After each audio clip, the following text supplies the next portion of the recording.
In this video, I'll show you how to make some quick edits inside of Photoshop using the files inside Instant Sales Graphics. So the first thing you need to do is open the file that we want to edit. In this case, I'm going to edit one of the Add to Cart buttons. So you just need to go to the location where we have it. So inside the graphic modules, go to Add to Cart, and I'll jump in the folder that says PSD, stands for Photoshop files, and I'm going to just edit the first one that's here. So we open that up.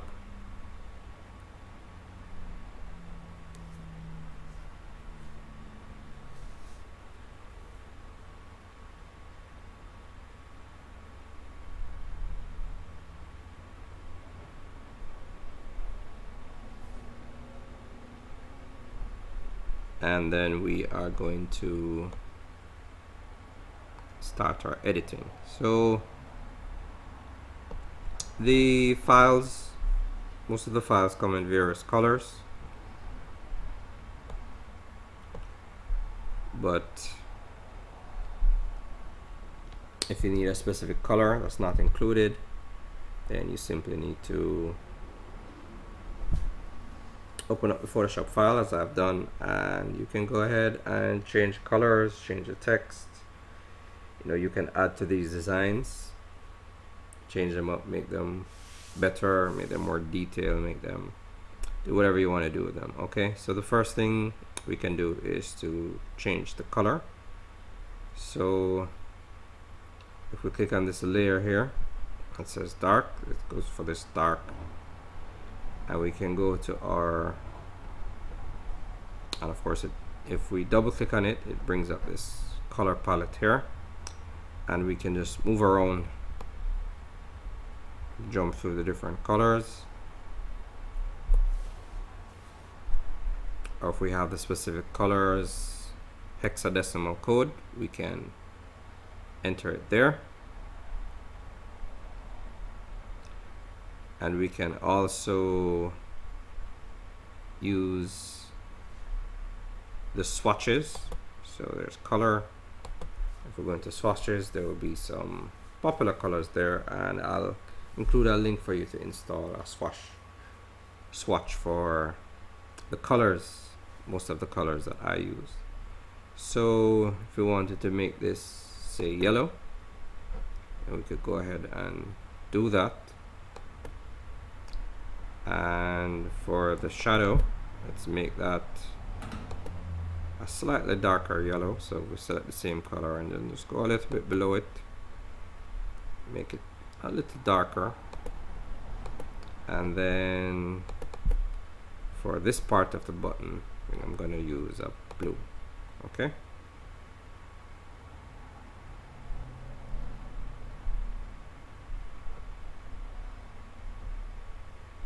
And for the text, we can simply change the text by double clicking on the text layer, and we could change this, for example, to order now.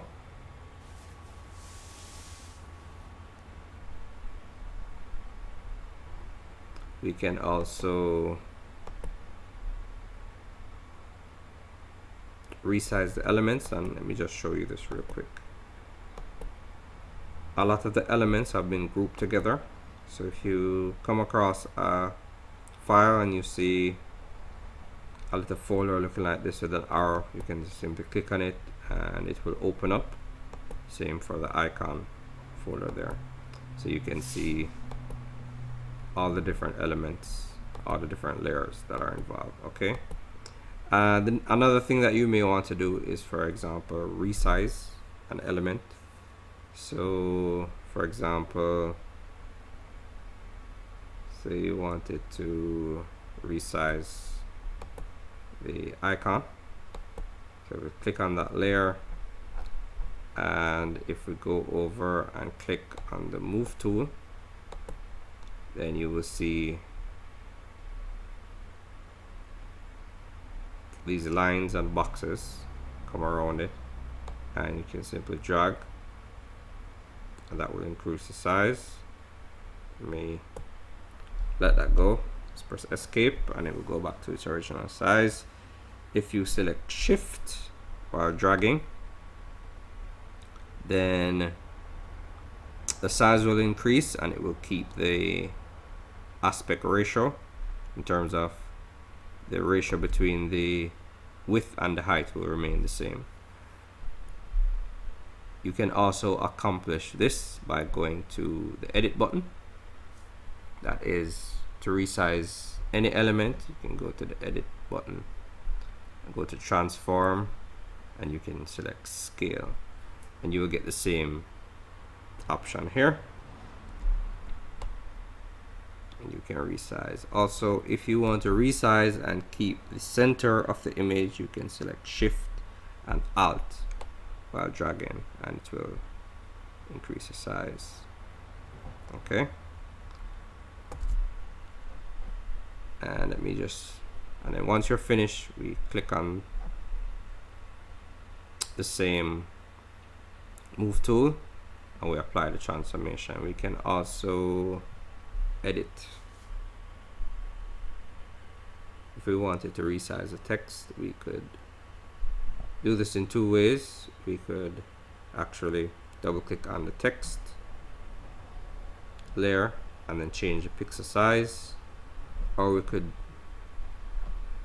resize it in the same way that we just resized our icon by selecting edit,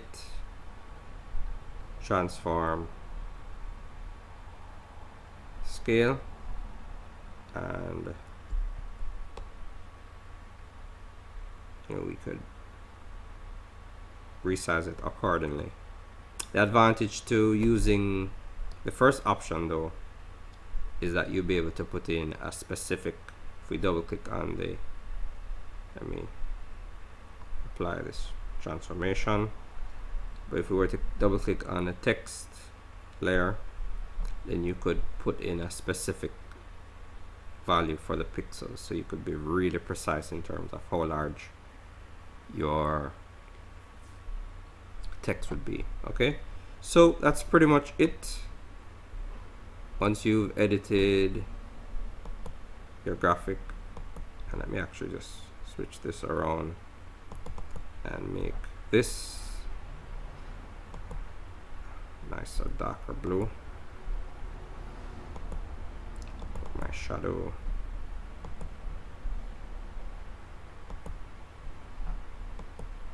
And then make the inside yellow.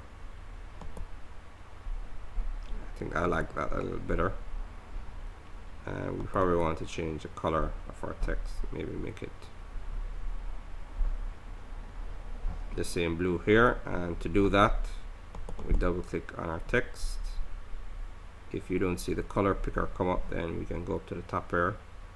It shows us the current color. Select the text color, and we can use the options here, as I mentioned before, or we can just click on the arrow inside, anywhere inside our canvas that has the color, like I just did there. As you can see, it picked up the color of this darker portion. Okay, so once you're satisfied with your graphic, then you simply need to go to File, Save As, and if you want to keep it in the Photoshop format, the PSD, then you leave it as is and you just need to rename it, or you can save to any number of formats that are here. The most commonly used would be JPEG or PNG, and the big difference is that PNG images can have a transparent background, okay, while JPEG images cannot. So you'd have to choose a background color, and if you don't, it will probably default to white or something like that. Okay, so let me save this as a PNG and save, and then from there we can add this graphic to our pages online. And that's how easy it is to edit the Photoshop files.